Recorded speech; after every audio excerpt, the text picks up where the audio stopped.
말이고 좀 더 이제 그냥 편하게 쓴다면 우리가 세종대왕이라고 하듯이 요즘은 이 태자를 잘 안 쓰잖아요. 태극기 태자는 이제 가장 상층에 쓰는 거니까 세종대왕 하듯이 광개토 대왕 이렇게 하는데 아무튼 그 큰 태자 쓰는 것도 식민사학자들은 쓰지 않고 있다. 이걸 우리가 아셔야 되고요. 광개토 정신은 뭐냐? 줄여서 태왕의 정신은 뭐냐? 이 가물이에요. 가물은 우리가 다 알고 있지만 원문에 의하면 고토를 구토, 땅을 회복하는 거다.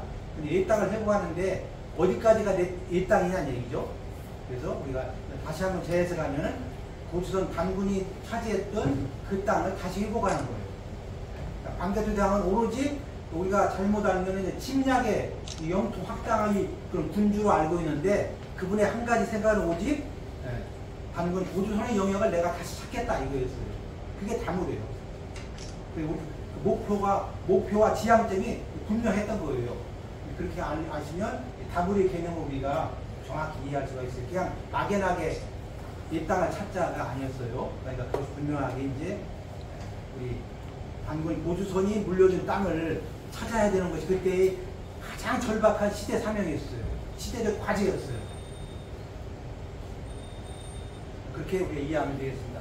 그 다음에 사해동포라는 말은 이미 이 비문에 사해라는 말이 등장을 해요. 그래서 이 사해동포, 우리 지금 현재의 개념은 사해동포인데 이런 관념을 가지고 내용을 좀 설명을 드리겠습니다. 지금 현재 교과서에는 학생들은 광개토 대왕 때에는 정복 활동을 활발히 전개하였다. 남으로 백제를 압박하고 신라를 도와 왜군을 물리쳤다. 나아가 백제, 왜와 연결된 가해를 공격한 뒤 한반도 남부에 군대를 주둔시켰다. 또한 거란과 후연을 격파함으로써 요동과 만주 일대를 장악하였다. 이것이 이제 현재 교과서가 가르쳐주고 있는 광개토 대왕의 업적이에요. 근데 이제 요거 잘못된 것이 이제 요동뿐만 아니라 요서까지 이제 확장을 했는데 우리 교과서들이 이 식민사학자들이 너무 땅을 넓게 한 것을 하면 뭐 하는지 이렇게 요서가 써야 되거든요. 요서까지 영토로 확장했다고 써야 이 문장이 이제 완벽한데 아직 그까지는 가지 않고 있어요. 여러분 이제 요동은 지금 개념적으로 아시나요? 요동, 요서 모르죠? 육지 현재 요하강 쉽게 얘기하면 심양을 생각하시면 돼요. 심양의 동쪽은 요동이라고 해요. 심양의 서쪽은 요서라고 그래요. 근데 우리 영역이 본래 우리가 자꾸 자꾸 우리가 이 만주의 영역 이런 자꾸 영토 개념이 그냥 자꾸 쪼그라드는 교과서만 보니까 생각이 머릿속에 없어요. 그래서 이제 심양의 동쪽은 요동이라 그러고 그 강물이 요하니까 강을 중심으로 심양의 서쪽은 요서라고 그래요. 근데 요서면은 어디까지 갈까요? 북경까지가 요서예요. 그러면은 이 광개토 대왕은 요서까지 북경 일대까지 다 정복을 했어요. 그래 거기까지 정복을 해야 바로 단군 고조선의 강역하고 일치가 돼요. 우리가 이제 그렇게 이해를 해야 됩니다. 그런 이제 우리 태왕의 비를 보면은 세우기는 414년에 세웠어요. 그럼 지금 몇 년 됐죠? 414년으로부터 지금까지 몇 년 됐죠? 1600년이 넘었죠? 1608년 9년 됐네요. 광개토 대왕 비를 세운 지 지금 1609년째 돼요. 비를 보면 높이는 6.39m. 이걸 아마 정확히 측정을 했을 거예요. 그 다음에 이제 사면으로 이렇게 글씨가 써 있습니다. 그래서 1면이 1.48, 그 다음 2면 1.35, 3면이 2m. 이 3면이 가장 넓어요. 그 다음에 이쪽 4면이 이렇고, 그래서 이렇게 지금 비가 되어 있습니다. 총 글자 수는 어떻게 되냐면은 44행에 41글자로 쭉 내려왔는데 이 44행에 41글자인데 그 그 글자 수를 합하면은 곱하면은 1804자가 원 글자야 되는데 그 중에 두 글자를 빼고 썼어요. 그래서 원래 원형대로 이 관계토양 비문이 세워졌다면은 글자는 1802자가 돼야 돼요. 1802자. 그런데 그 중에 196자가 만열돼서 현재 우리가 판독 가능하다. 보고서 읽을 수 있는 글자는 한 1600여 자 정도.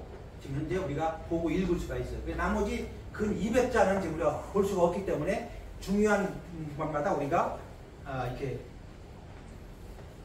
해석을 못하는 그런 지금 상태에 있습니다. 근데 공교롭게도 그 글자를 읽지 못하는 그 부분들이 주로 이제 일본하고 관계되는 것들이에요. 그 부분들이 그 얘기를 이따 할게요.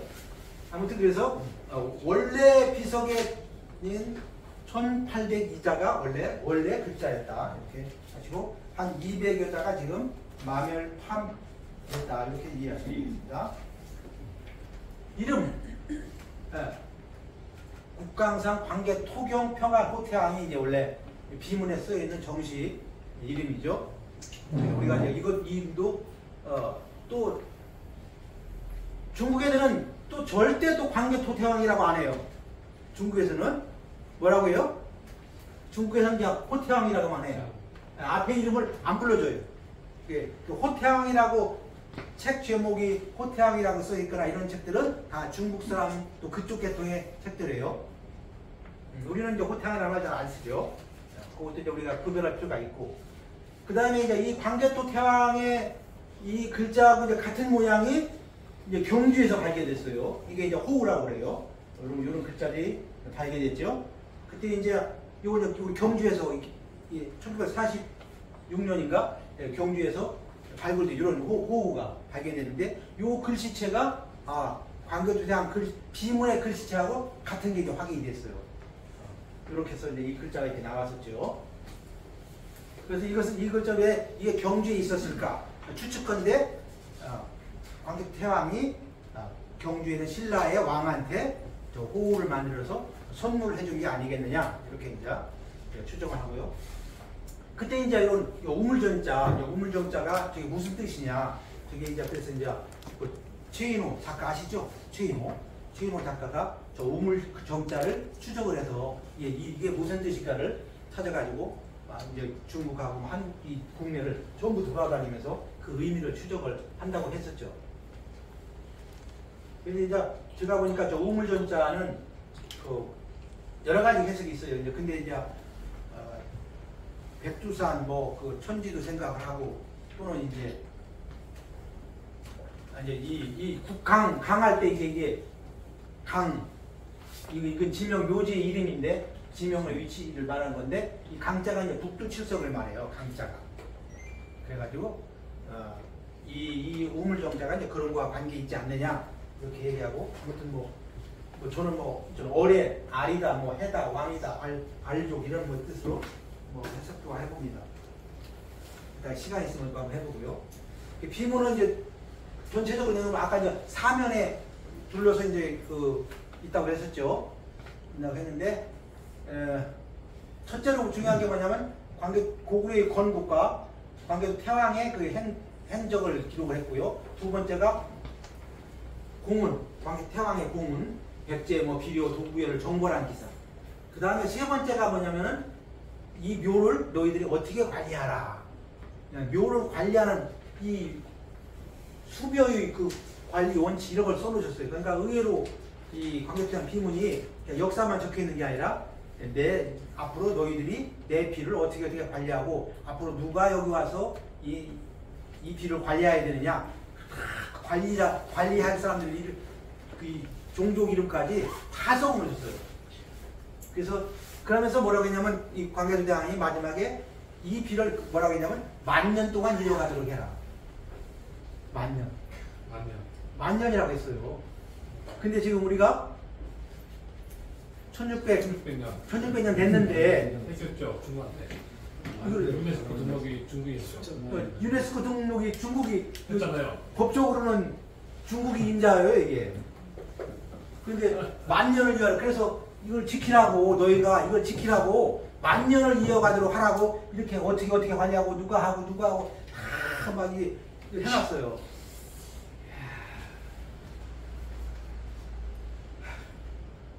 이렇게 보면은 이제 이것은 사면을 쭉 펴보면은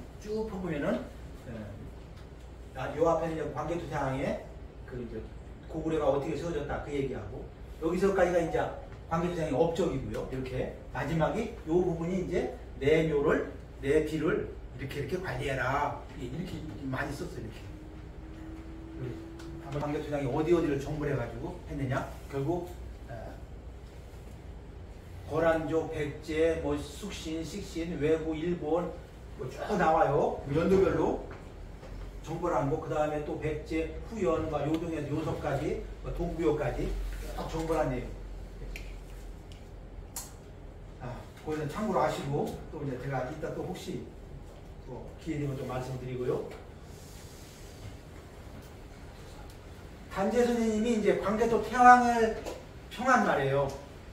이렇게 했어요. 조선 상구사에 태왕은 무리하기 절등한 아주 뛰어난 인물이지만 동족에 대한 사랑이 많았다. 백제가 미워 공벌하였으나 토지를 탈취하려는 공벌이 아니다. 이게 중요한 말이에요. 광개토대왕이 막 이렇게 영토를 확장했어요. 확장했는데 광개토대왕이 영토를 확장하고 막 고구려도 치고 백제도 치고 막 신라도 치고 막 오히려 동구여도 치고 막 사방을 막 정벌을 했어요. 근데 딱 요것이 이제 그걸 일러주는 거예요. 이분이 이렇게 정벌을 했는데 땅 뺏으려고 정벌한 게 아니다 얘기예요. 아시겠죠? 땅 뺏으려고.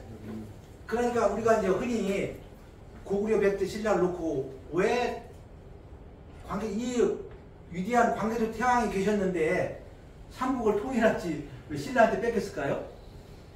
왜 신라가 통일했을까요? 이렇게 위대한 광개토대왕이 계신데 왜 광개토대왕이 통일을 못하고 신라한테 넘어갔을까요? 이거예요. 광개토대왕은 통일을 염두에 두지 않아서 당연히 우리 땅이니까. 이분한테는 당연히 우리 땅인 거예요. 당연히 고조선 땅이고 그 영역은 다 본래가 단군이 다스리는 땅이야. 그러니까 내가 가서 신라를 없애고 백제를 없애가지고 내가 거기 가서 왕할 필요가 없는 거예요. 그냥 여기는 신라가 다스려라, 여기는 백제가 다스려라. 너희들 나한테만 나를 왕으로 태왕으로만 너희들이 받들면 돼. 요거였어요. 광개토대왕이 이 모든 이 정벌의 목적은. 근데 이것이 이제 신라에 와가지고는 세월이 지나면서 신라에 와가지고는 그런 민족 개념 이런 것들이 이제 허물어지기 시작해가지고 소위 말해 나당 연합군이 형성돼가지고 이제 우리가 우리를 서로 치고 죽이는 그런 결과가 같죠. 아무튼 그것이 이제 사실 우리 역사의 불행이기도 한 거죠.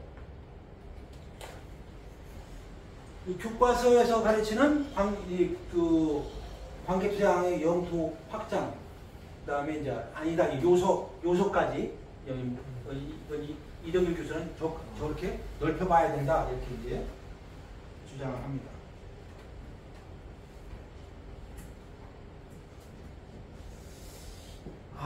그러니까 이제 제가 이제 중요한 것만 골라서 할게요. 왜냐면 시간이 많지 않기 때문에. 이제 이 비문이 발견되는데 이제 이건 좀 이따 얘기할게요. 그 당시에 이제 단재 신철 선생도 이 비를 봤어요. 보고서로 한번 이렇게 보셨는가 본데, 근데 아마 이게 돈이 없어서 이때 탁본, 그 당시에는 중국 사람들이 이 광개토에 대한 비문을 탁본해가지고 팔고 그랬어요. 그래서 이제 돈이 없어서 못 구하신 것 같아요. 그냥 보고만 탁본한 걸 보기만 했다 이렇게 이제 조선 상고서에 써 있거든요.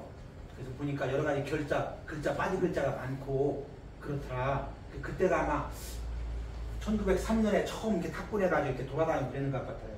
그래서 아무튼 그 당시만 단재 선생님 때만 하더라도 이것이 단재 선생님 그때 이 광개토대왕 비문을 본 것이 1914년으로 추정이 돼요. 근데 이제 아마 이 비문을 사셔서 보셨으면은 조선 상부사에 그 많은 내용을 좀 반영을 했을 텐데 저 비문을 한 번은 보시긴 보셨지만 이게 지금 비문 내용이 조선 상부사에 많이 반영이 안 됐어요. 그것이 좀 아쉬움이 있어요. 근데 그 뒤로 제1동포 이진희 씨가 이 광개토대왕 비문은 1876년에 석회로 이건 이 가짜를 만들기 도부해가지고 글자가 조작이 있었다. 처음으로 이분이 이제 발표를 했었죠.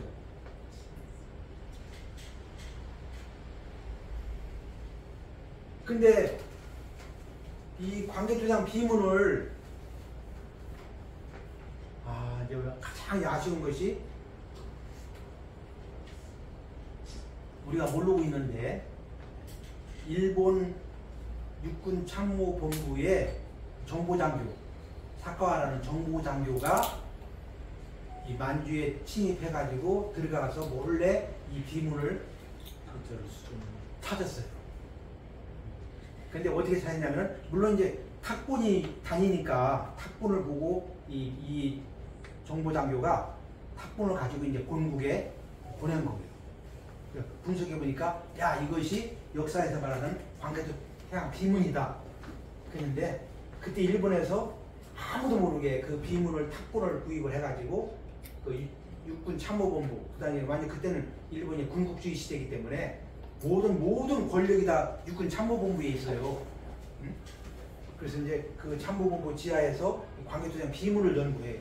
그래서 이제 이런 그래서 자기들이 유리하게 글자를 고치고 해석해가지고 이것을 이제 언제냐면 1889년에 세상에 공개를 해요. 그러니까 우리는 모르고 있을 텐데 아무도 모르고. 근데 이제 여기 얘들이 뭐라고 했냐면은 이 신묘년 1391년에 외가 바다를 건너가 백제와 신라를 파고 신민을 삼았다. 그러니까 외가 자기들 외가 백제와 신라를 식민지 지배를 했다라고 이것이 광개토대왕 비문을 해석했어요. 상식적으로 그게 맞겠어요? 상식적으로 광개토대왕 장수왕 아들이 아버지의 위대한 업적을 여기 비문에서 새겨놨는데 이 비문에 외가 백제 신라를 정복했다는 얘기를 써놨겠어요? 상식적으로 있을 수가 없는 얘기죠. 이것을 이제 일본이 계속 이걸 홍보를 하는 거예요. 그래서 자기들의 이 귀절을 가지고 소위 말해서 정하는 침략 이론을 만들기 시작해요. 이게 너무나 이게 가슴 아픈 거예요. 우리 할아버지 광개토대왕 비문을 보고 일본이 이 해석을 조작을 해가지고 바로 우리를 공격하는 조선을 침략하기 위한 음모를 일본 육군 참모본부 지하에서 음모를 꾸민 거예요. 그때가 언제예요? 1889년. 그러니까 여기 조선 침략하기 몇 년 전이에요? 10년, 한 20년 전이네요. 이미 20년 전에 쟤들은 육군 지하 벙커에서 조선 침략의 작전을 세워온 거예요. 얘들이 1905년에 갑자기 쳐들어온 게 아니에요. 면밀하게 조선 침략의 방법, 침략의 이론, 왜 침략하게 되느냐, 이 모든 전략을 10년, 20년 명치 유신부터 차근차근히 준비하죠. 우리는 모르는 사이에 차근차근 준비해가지고 이 언제 완성이 돼요? 1889년에 이제 조선을 침략할 수 있는 명분을 찾았다. 그리고 우리는 20년 동안 까맣게 모르고 있었던 거예요. 그러니까 일제가 1905년에 들어온 게 아니에요. 이미 들어와서 지배할 전략까지 다 써놓고 있었던 거예요. 뭘 보고? 가슴 아프지만 광개토대왕 비문을 보고 저 일을 한 거예요.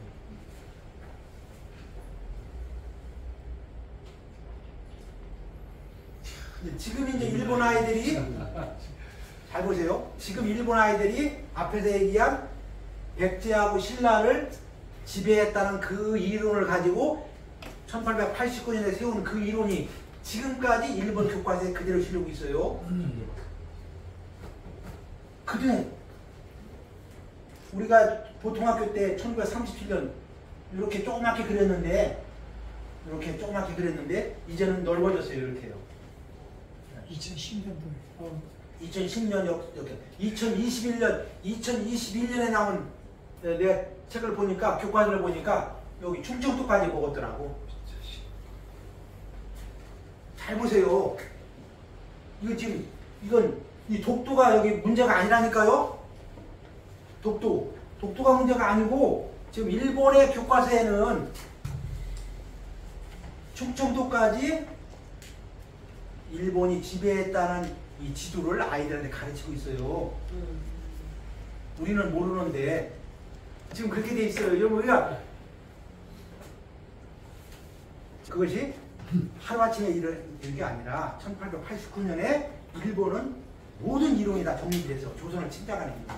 그 지금까지도 포기하지 않았어요. 그냥 1945년에 잠깐 지금 물러나 있다고 생각한 거예요. 잠깐 물러나 있다고 생각한 거예요.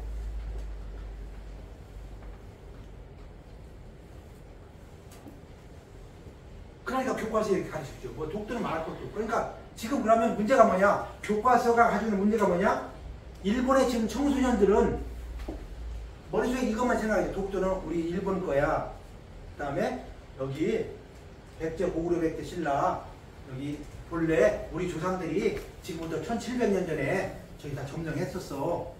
이것이 머릿속에 들어있어요. 그럼 그 아이들이 20살, 30살 돼봐요. 그럼 뭘 생각했어요?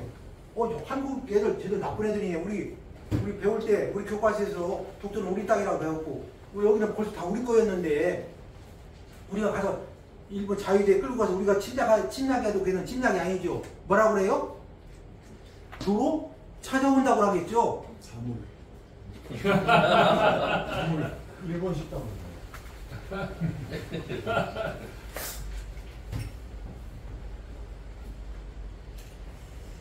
광개토대왕 비문에는 많은 정보들을 일러주고 있어요. 그 중에 가장 중요한 게 광개토대왕은 17세 손이라는 말이 나와요.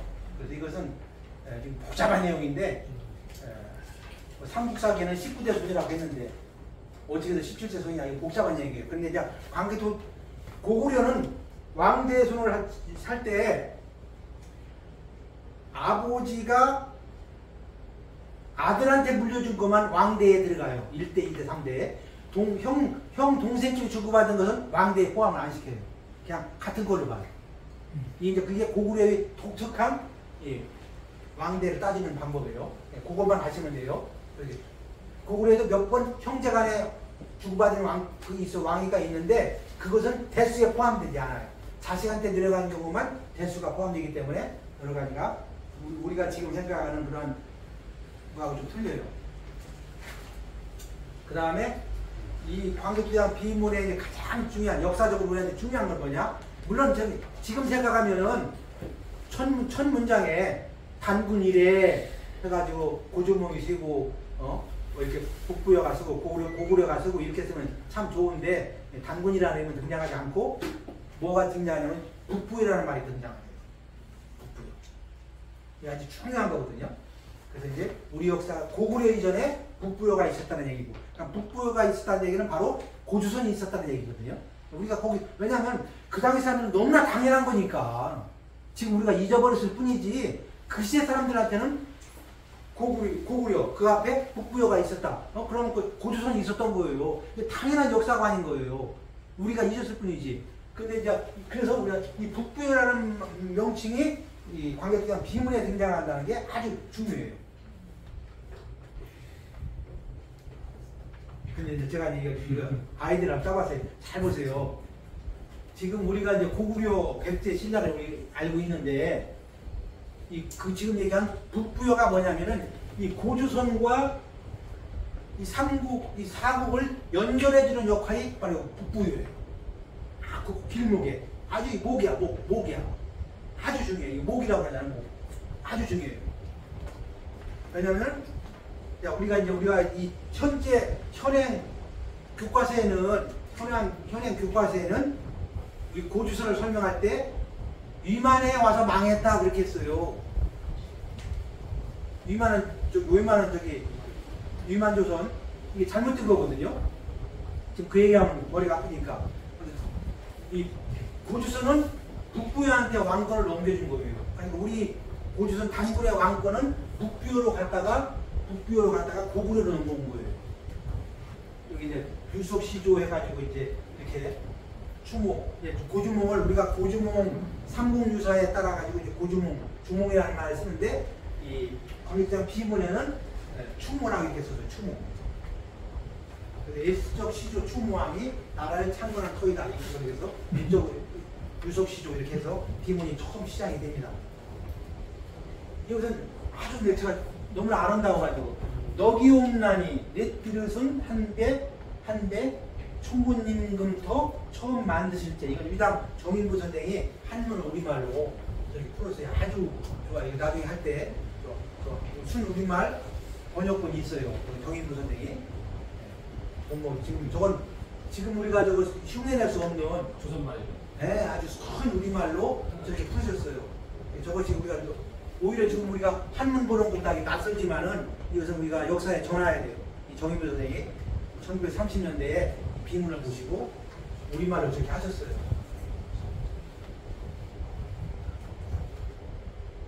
그러면서 이제 출자 북부여 천재지자. 그래서 그 추무왕은 어떤 분이냐? 북부여에서 났으며 천재의 아들이야. 여기서 이제 천재라는 말이고 나오고. 근데 이 말을 출자 북부여 천재지자 이 말을 두 가지로 해석해요. 북부여에서 났으며 이렇게 끊어서 얘기하는 사람도 있고 왕을 북부여 천재의 아들이며 이렇게 하는 사람도 있어요. 뭐 해석은 한문 해석은 이제 차이가 나는데 정인도 선생은 아래 요것처럼 해석을 하셨더라고요. 그러니까 왕은 우리 추무왕은 고주몽은 북부여 천재의 아들이고 이렇게 했어요.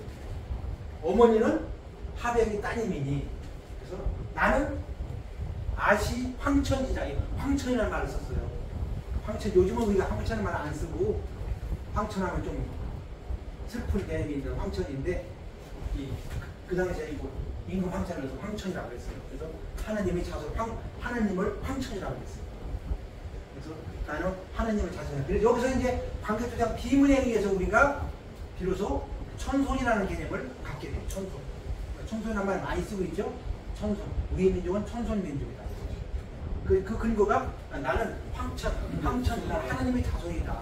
이 관념이 이 주몽에는 추천했던 거죠. 이렇게 추천한 이런 역사에서 가질 수밖에 없는 것은 이 시대만 하더라도 그 앞에 북부여가 있고 그 앞에 단군 고조선이 있었다는 그 관념이 철저했기 때문에 저런 관념이 이제 형성이 됐던 것이죠. 그러니까 그 우리의 천손이라는 왕통이 물론 우리가 환인, 환웅, 단군으로 이렇게 해서 내려오지만 환인, 환웅, 단군으로 해서 그 다음에 또 북부여, 해모수, 그 다음에 고구려의 충왕 이렇게 넘어오죠. 우리 그 천손의 그 정통 혈통맥이 그렇게 되는 거죠.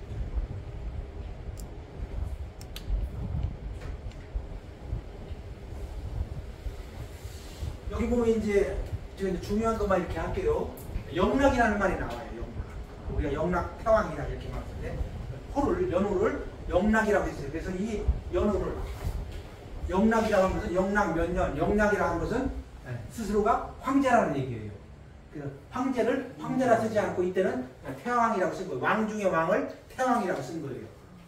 황제라는 말은 사실은 이제 우리 용어가 아니에요. 우리 용어는 태왕이라는 용어가 우리 용어예요.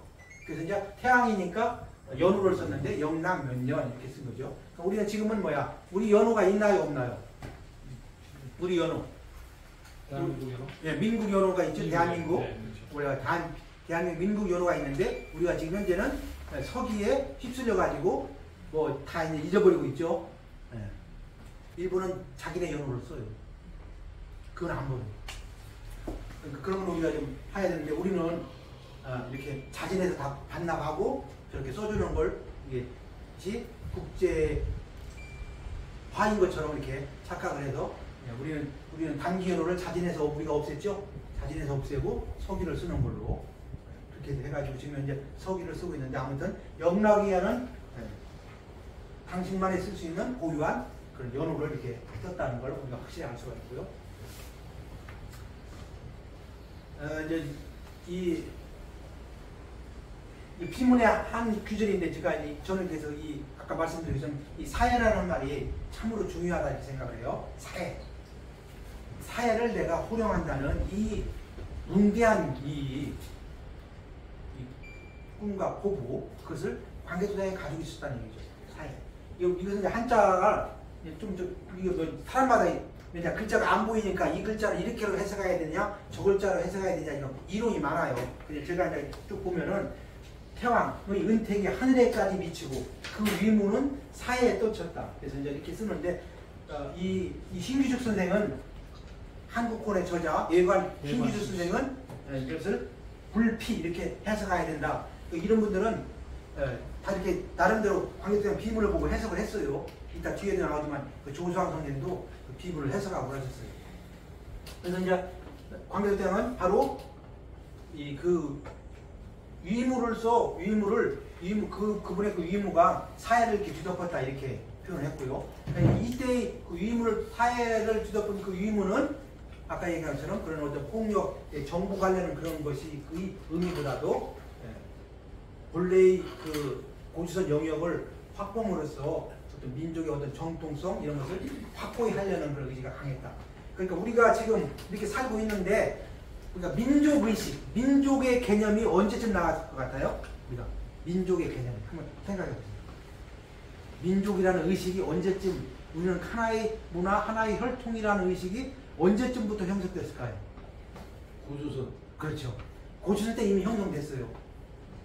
고조선에 형성됐기 때문에 북부여가 일어나서 고조선을 회복하려고 한 거고 고구려가 일어나서 고조선을 회복하려고 한 거고 그 민족의식이 형성됐기 때문에 그런 거예요. 근데 그 의식 중에서 고구려는 비문에도 나오지만은 이미 고구려는 아주 백제 신라에 대해서 아주 월등한 위치에 있었어요. 왜? 모든 천손의 왕권이 고구려에 있다고 생각하기 때문에 백제 신라는 아래에 있었어요. 그러면서 일단 형제국가로 대해는 줬지만 그냥 그 위상이 고구려가 월등히 높았어요. 그 의식은 뭐야? 천손이라는 의식 속에서. 그걸 우리가 이해할 필요가 있습니다. 그 다음에 이따가 설명하겠지만 이 규절 가운데 소재한다. 소재가 요즘은 이렇게 뭐라 소재. 청소도 소재하는 거죠. 근데 원말이 뭐겠어요? 악을 나쁜 것을 다 소재하는 거예요. 소재. 지금 소재할 거 맞죠? 소재할 거. 이게 소재야. 저부터 조정해. 소재. 이 개념이 이제 원래 이렇게 큰 개념이었는데 세월이 가다 보니까 작은 개념이 됐어요. 청소가 소재인 줄 아는데 원래는 모든 잘못되고 나쁘고 더러운 것들을 다 쓸어버리는 게 소재예요. 이 소재라는 말을 쓰셨어요. 이 소재라는 말이 아주 귀해요. 그래서 이 소재라 근데 이 잘못된 것들을 다 잘못된 질서를 다 정리하는 거예요. 그렇게 해야 백성들이 그 생업에 편안할 수가 있어. 선영 기업이라고 했어요. 지금 우리가 이 사회의 부조리를 그대로 두고는 백성이 편안할 수가 없는 거예요. 이 백성이 편안하게 하려면 어떻게 하느냐? 이 잘못된 것들을 소재해야 된다 생각했어요. 충무공은 소탕이라고 그랬어요. 소탕. 그때 다 옛날에 쓰던 용어들이에요. 소탕. 그래서 뭐 일일소탕, 뭐 혈염천하, 뭐 산하. 내가 한 번 칼을 이렇게 휘둘러 가지고 하니까 산하가 피로 물들여졌다. 혈염 산하 이렇게 그런 말 하죠. 충무공은 소탕이라고 그랬어요. 관계주장은 소재라고 그랬어요. 소재. 그러니까 우리가 아직도 소재할 게 많아요. 그 다음에 국부미는 오고풍수. 국부미는 이거 아주 이 네 글자가 아주 중요해요. 이 국부미는 나라를 부강하게 하고 백성을 은택한 융성하게 해준다는데요. 백성을 넉넉하게 하고. 그래서 오곡이 풍성하게 이겼다. 이것이 이제 관계도장 비문에서 이런 규절들이 아주 우리가 이제 저런 말들은 사실 외우면서 써야 할 그런 말들이에요. 국부미는 오곡 풍수. 요즘은 오곡 풍년, 풍년이라고 하는데 풍숙이라고 했네요. 옛날에는 풍숙, 오곡 풍등 이렇게 말 쓰고 그렇죠? 이런 말들이 이제 이 비문에 등장하는 중요한 용어들. 그럼 우리가 북부를 얘기하더라도 그냥 북부 뭐 이렇게 하는 게 아니라 그 근거를 철학적인 근거를 광개토대왕 비문에 대고서 우리가 의열단이든 한독당이든 그 정강 정책을 만들고 활동 지침을 만들 때 근거를 대면서 이렇게 하면서 하면은 더 힘있죠. 그냥 똑같은 북부래도 미는 말은 뭐 요즘은 안 쓰는 좀 어려운 말이 되지만 아무튼 백성을 풍족하게 한다는 게 네. 그런 말들이 이제 이제 정리를 한번 해보겠습니다. 광개토대가 어떤 정치를 어떻게 하려고 했는지 많은 그 1800자의 비문 중에서 좀 중요한 것만 제가 골라서 설명을 해보겠습니다. 이도여치. 이건 뭐 이거 국사교과서에 나오는 말이에요. 이도여치. 뭐 또는 이게 어떤 사람들은 이도흠치라고 하는데 도로서 여치를 하는 거예요. 여치. 이 여자는 요즘에는 어떤 말을 쓰냐면은 여론조사할 때 여론조사할 때 이 말을 써요. 여론이 뭐예요? 수레 타고 다 다니면서 물어보는 거죠. 요즘은 전화로 하지만 본래 뭐예요? 여론정치예요. 여론정치. 말 타고 수레 타고 다니시면서 백성들의 그 원과 한을 다 아우르면서 정치하는 게 여치예요. 본래. 근데 그 여치를 뭐래? 도로서 한다는 얘기예요. 이것이 광개토대왕의 아주 중요한 정치 철학이에요. 이도여치. 그러니까 여치를 하려면은 내가 수기를 해야 돼. 그 백성 한 사람 한 사람을 다 만나면서 잘했냐 못했냐 무슨 생각을 하고 있는지 다 이렇게 물어보고 그 여치예요. 여치.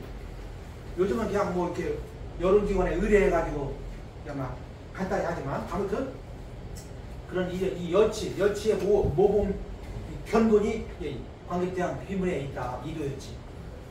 중요한 거죠. 국부민은 아까 얘기했죠. 선형기업. 이거 아주 이것은 지금보다도 금과 옥주처럼 아주 중요한 말들이에요. 국부민은 선형기업. 그러니까 지금도 일자리 창출인데 일자리가 선형기업이에요. 그러니까 백성들이 자기 그 생업에 충실할 수 있도록 편안할 수 있도록 해주는 거예요. 그게 선형기업이에요. 일자리 창출, 선형기업. 네, 그 당시에도 저런 것들이 중요한 어떤 정치적인 이슈였다 생각할 수가 있겠습니다. 또 소재불륜, 아까 말씀드렸죠. 잘못된 질서를 정리하는 거. 근데 이제 조수왕 선생님은 이것을 소재불륜을 소구이라 이렇게 했어요. 소구이.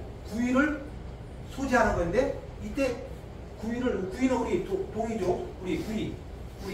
그러니까 고조선의 모든 종족들을 구이라고 했죠. 구이를 소재하는데 이때 소재는 뭐예요? 우리 구이들을 고조선의 후예들을 다 악을 다 없애고 선하게 깨끗하게 해가지고 이 화합을 이루겠다는 그런 의미로 이제 우리가 조선 선생은 해석을 한 것 같아요. 이렇게 요 말이 있어요. 소구이다. 이 말도 아주 좋아요. 소구이. 구이를 깨끗하게 하는. 그냥 이렇게 소재가 아니고 막 사람 죽이고 막 이런 것이 개념이 아니고 이렇게 잘못된 것을 바로잡고 더러운 것을 씻어내고 이것이 다 소재였어요. 그 다음에 이제 소승기업이에요. 소승기업. 왕업을 계승한, 왕업을 계승해서 좀 물려줘가 너무 하는 건데 바로 이 소승기업이 뭐냐면 바로 다물이에요. 그 비문의 용어로 보면 다물. 소승기업이에요. 이어가는 거, 왕업을 계승해 나가는 것을 소승이 나가는데 이 왕업은 뭐냐면 고구려의 왕업은 바로 북부의 왕업 또 고조선의 왕업을 이어가는 거예요. 아니 그건 너무나 당연한 거예요. 그러니까 고조선의 문화와 원형을 다 회복해서 이어가는 거. 그것을 잃어버린 걸 다 원형을 회복하는 거. 우리가 여기 의열단, 한독당 우리의 원형을 다시 회복하려고 하는 거잖아요. 다 우리 원형이 파괴됐으니까 다 원형을 잊어버렸잖아요. 그것은 뭐 일제시대 36년으로 잃어버리고 해방 이후에는 또 서양이 밀려오면서 우리 건 다 미신이었으니까 이 조선 사람이 하는 건 다 미신이었어요. 서양 사람 눈에. 그래서 미신이라는 이름으로 우리 것 파괴하고 해방 이후에 모든 게 미신이라는 이름으로 다 원형이 파기됐어요. 일제시대 파기되고 해방 이후에 파기되고 이 파기된 원형, 우리의 원형 문화들을 우리가 회복한다. 이것이 넓은 의미의 다불이에요. 지금 다불 그냥 뭐 이렇게 동북 삼성 찾아오는 것만 다불이 아니라 우리의 그 파기된 원형 문화들을 다시 회복하는 거예요. 그러니까 우리 의열단 명사할 때도 우리는 천손이다. 이 분명히 들어가야 이 역사적으로 아마 뭐 관계도장은 우리는 천손이라는 것이 관계도장 비문의 핵심 중에 핵심이에요. 그래서 나는 황천의 아들이 어머니는 하백열왕이다. 아빠 얘기한 하백은 무리신. 그래서 거북이를 이렇게 막 해가지고 다리를 놓아라 막 이런 얘기가 나오고 황룡을 타고 올라갔다 이런 얘기도 하고 또 그래서 여기는 이런 관념은 하늘과 용을 하늘과 용은 양이라면은 하백과 겁은 음이다 이렇게 철학적으로 좀 이렇게 해석해가지고 음양 관계의 어떤 조화 우리 천손족이 가지고 있는 천지 조화의 정신이 비문 속에 녹아 있다 이렇게 이제 뭐 우리가 해석하고 그래서 모든 대립을 극복해가는 그러니까 음양만 있는 게 아니라 음양 조화의 정신을 가져야 된다. 그래서 이것이 비문에 그런 정신이 녹아 있는 게 아니냐. 그래서 음양 조화의 정신, 천지 조화의 정신, 그 다음에 화해, 평화 이런 개념들을 비문 속에서 우리가 현대적 용어로 찾아낼 수가 있다. 이렇게 보겠습니다. 아마 이런 건 유승국 교수님이 많이 연구를 해놨어요. 그래서 이제 우리가 한번 보겠어요. 과연 우리가 진짜인가 보자고요. 그래서 저는 태왕과 백범이라고 감히 제목을 정해봤어요. 그러면 우리의 그 민족주의와 우리 그 사회동포주의가 어떻게 연결되겠느냐. 관계투자는 요즘 말하면 사회동포주의적인 관점에서 천하통일을 하려고 했는데 과연 백범의 사상을 볼까요? 세계 인류가 네오 없이 한 집이 되어 사는 것은 좋은 일이요. 인류 최후인 희망이요. 이상이다. 그러나 이것은 멀고 먼 장래에 반할 것이요. 현실은 그렇지 않다. 이것이 우리 민족의 이상인데 그 당시는 일제히 아까에 있었기 때문에 이제 그런 말씀을 하신 거죠. 그러면서 백범도 이거 사회동포라는 말을 즐겨 쓰셨어요. 그러니까 요 용어라는 건 말의 하나하나가 취사 선택을 할 때 그냥 단순히 이렇게 되는 게 아니거든요. 그래서 이런 사회동포의 크고 아름다운 목표를 향하여 우리가 어떻게 해야 된다. 그래서 사회동포 저런 게 우리가 같은 용어를 하더라도 백범이 쓴 저 사회동포의 사회라는 용어는 우리가 관계된 비문의 그 사회 속에서 우리가 들어가서 그런 근거를 찾아와서 말을 하면 저런 말들이 더 살아있죠. 지금은 우리가 저런 말 안 쓰는데 우리는 저런 말을 사회동포 이런 말을 우리가 자꾸 의도적으로 써야 돼요. 그래야 그것이 백범의 어리 살아나니까 그냥 세계 이렇게 평화 이런 말도 우리가 쓰고 있지만 우리는 좀 더 좀 실감나는 그러니까 사회동포 이 동포라는 말이 참으로 좋잖아요. 사회동포 관념 속에서 동포요 형제요 이런 관념 속에서 살아왔기 때문에 저런 말들을 우리가 같이 좀 쓸 필요가 있다 이렇게 생각해요. 그 다음에 이제 국부민은 아까 나라를 부강하게 하고 백성을 풍족하게 한다. 이 개념도 결국에 우리 단군의 홍익인간하고 이거 연결해서 의미 부여를 해보자. 이런 생각이에요. 이건 다들 아시니까. 아무튼 이제 백범께서도 진정한 세계의 평화가 우리나라에서 우리나라로 말미암아서 우리로 인해서 세계에 이런 평화가 오기를 바란다는 얘기예요. 그러니까 우리로 말미암아 나로 인해서 그러니까 우리 민족의 역할을 왜냐면 여기 쓰진 않았지만 우리가 천순민족이니까 우리로 말미암아 이 세계 평화를 이루자 얘기잖아요. 우리가 천순민족의 자격이 없으면 그 할 자격이 없어요. 아무리 우리가 하려고 해도 이게 안 돼요. 천순의 그런 어떤 혈통을 받았을 때만이 그 일을 할 수가 있는 거죠. 또 우리 천순족만이 또 이 일을 할 수 있는 것이고. 그래서 그 홍익인간이라는 우리 국조 단군의 이상이 바로 이거라.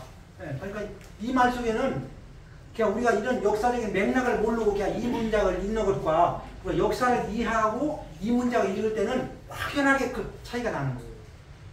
바로 국조 단군의 이상, 그 아까 얘기했죠? 고조선의 원형의 문화, 원형의 정신을 우리가 이 땅에 회복하자.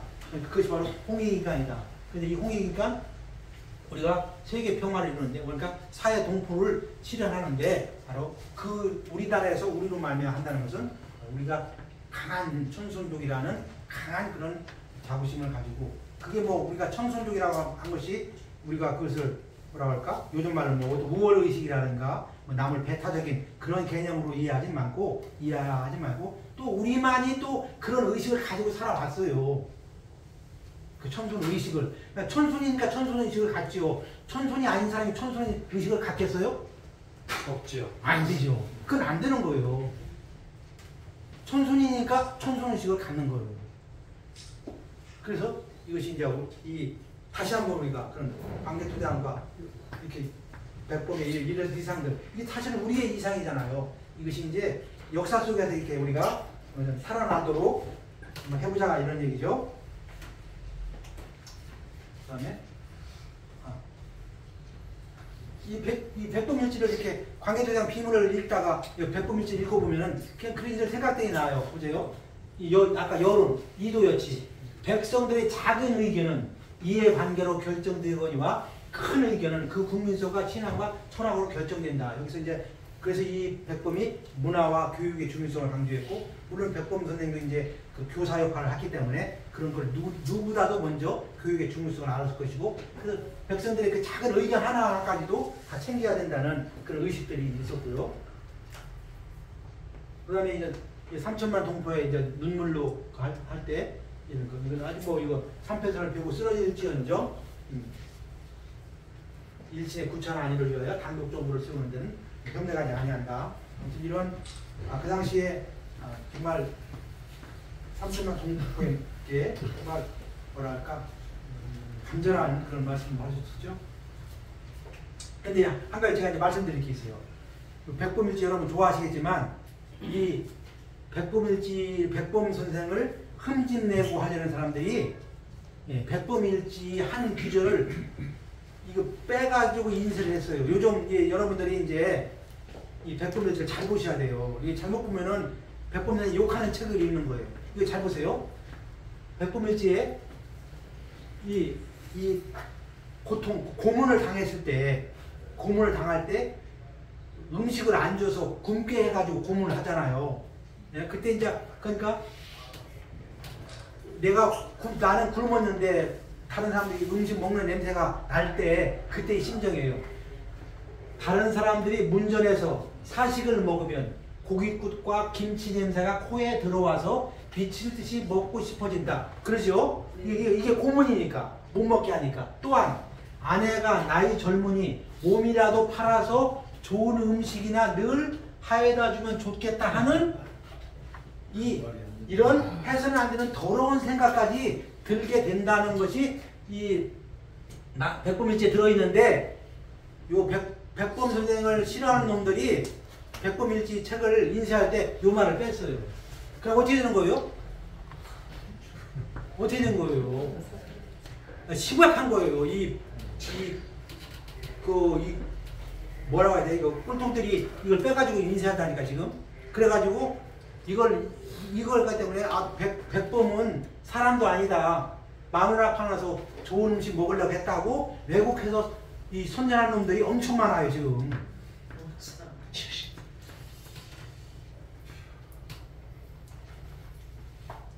이 더러운 말을 빼가지고 지금 이렇게 인사하는 거예요. 여러분들이 지금 제가 책을 가지고 왔는데 저도 어느 날 읽다가 깜짝 놀라가지고 지금 여러분들 혹시라도 지금 나와 있는 책 중에 저게 더러운 말이 들어간 채로 잘된 인쇄가 백범일지 돌베개에서 나온 건데 다른 책들은 요 말 빼고서 인쇄했어요. 아마 그렇게 백범일지가 왜곡되기 시작한 게 이승만 정권 때부터 그걸 싫어하는 사람들이 이게 판본이 아주 오래된 거예요. 이게 지금 뭐 하루아침에 엊그저께 한 게 아니에요. 아주 옛날에 봤는데 저 말이 다 빠져 있어요. 이게 빠져 있어요. 그러니까 이거 읽을 때마다 인천 감옥에 있을 때 네, 맞아요. 보고 하는 게 쭉 있는데 저 말이 빠져 있는 거예요. 그래서 여러분들이 혹시 이제 혹시 집에 책이 있으면은 식민의 시련이라는 규절에 이렇게 고문 당했을 때 그 중간쯤이에요. 이 책의 중간쯤에 있으니까 저걸 한번 찾아보세요. 요 교조를 어디쯤이냐면 상편과 하편이 있는데 상편과 이 백범일지는 상권과 하권이 있어요. 상권 마지막쯤에 저 교조를 있겠으니까 여러분들이 좀 유심히 좀 찾아보시고 하세요. 그래서 이렇게 좀 이런 못된 짓 하는 사람들도 있어요 지금. 나는 옛날 책들이 너무 없어.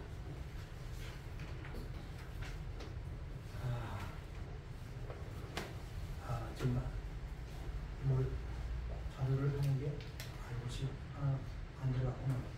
보세요. 관계도량 비문의 이제 결론을 말씀드리겠습니다. 관계도량 비문의 의의는 여러 가지가 있어요. 가장 중요한 건 뭐냐면은 우리 민족의 손으로 우리 민족의 글자를 새겨 세운 최초의 문헌입니다. 그러니까 우리 민족의 손으로 글자를 새긴 최초의 증거 자료가 관계도량 비문이에요. 지금 남아있는 것 중에 가장 오래. 그러니까 아까 1600 몇 년? 1609년?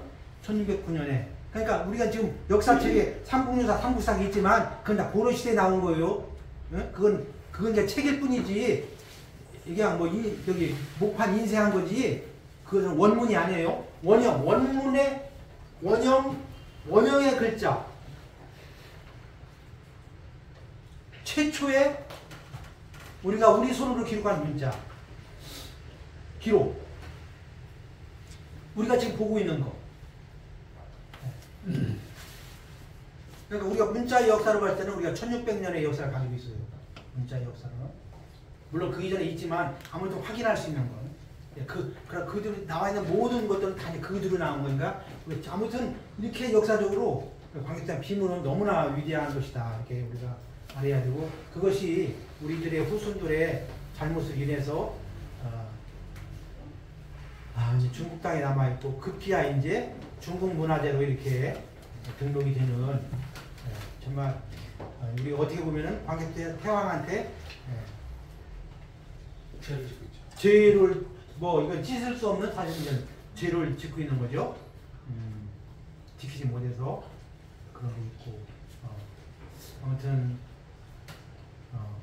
참 그래요. 아무튼 그래서 우리가 우리 조기면 총재님이 여러 가지 또 구상을 하고 있고 그것을 다시 이 땅에 복원하는 그런 문제를 진행하고 있다니까 그나마 천만 다행이고 그렇습니다. 아무튼 그래서 최초의 우리 민족의 기록. 그런데 문제는 이게 이제 한문이에요. 한자로 돼 있어요. 한자로 돼 있는데 저 때의 한자는 우리 글이거든요. 저 때의 한자는 우리 글이에요. 지금 이제 가장 심각한 문제가 하얼근에 안중근 의사 기정관을 가지만 나는 내가 학생들 데리고 가고 여러 번 했었어요. 우리 고등학교 가면 안중근 기념관의 글자 하나도 몰라. 어떡하죠? 가르쳐줘요. 그러면 고등학생, 초등학교 6년, 3년, 9년, 12년 동안 배웠는데 100년 전 우리 역사 인물의 글자를 하나도 모르는 거예요. 이게 교육인가요? 이거 교육 아니죠. 아버지가 쓴 일글장을, 아버지가 써놓은 일글장을 모르는 게 우리 세대니까. 왜 언어의 단절을 가져오게 하죠? 이거 교육이 아니에요. 한자가 네 거냐 내 거냐 따질 필요가 없어. 그래서 저는 이게 왜 안 되나 그랬더니 우리 국어 교육법이 있어요. 거기에 우리 한국어는 한글이라고 적혀 있어요. 문화부에서 그 당시에 제가 우리 국어교육법에 우리의 국어는 한글이라고 적혀 있어요. 그럼 한자가 아닌 거예요. 그러면 한자는 그냥 제3의 글자인 거예요. 그래서 제가 이제 여러 차례 이 문화관광부에다가 지금 문화관광부지만 문체부에다 건의를 하고 그랬어요. 그러지 말자. 그러면 학교에서 한자를 가르치려면 그냥 특활 시간에 그래도 그나마 의식 있는 교장 있는 학교만 특활 시간에 한자를 가르쳐줘요. 그렇지 않고는 아무튼 고등학교 대학교 나와도 한자를 모르니까 자기 이름은 못 쓰는 아버지 이름은 고사하고 자기 이름도 못 쓰니까. 예? 10몇 년 학교 교육을 시켰더니 자기 이름도 못 쓰는 이런 것을 만드는데 그럼 한자를 어떻게 할 거냐. 그래서 제가 이제 문광부에 제안할 때 이걸 개정하자 그랬는데 뭐라고 했냐면 한자는 고전 국어다. 우리 국어는 한글이라 했잖아요. 단 그 다음에 쓰는 거야. 한자는 고전 국어다. 이걸 바꾸자. 조금 연결되네.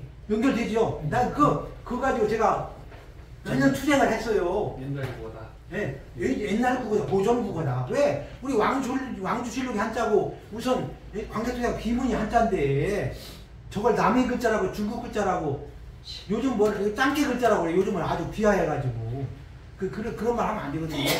그래서 그 법률은 나중에 또 하자고요. 우리가 이걸 끊임없이 문제제기를 하고 서로 해야 돼요. 그래서 국어는 한글이다. 단 한자는 고전 국어다. 그러면 이제 그거에 의해서 국어 한자를 가르칠 수 있는 명분이 쓰는 거예요.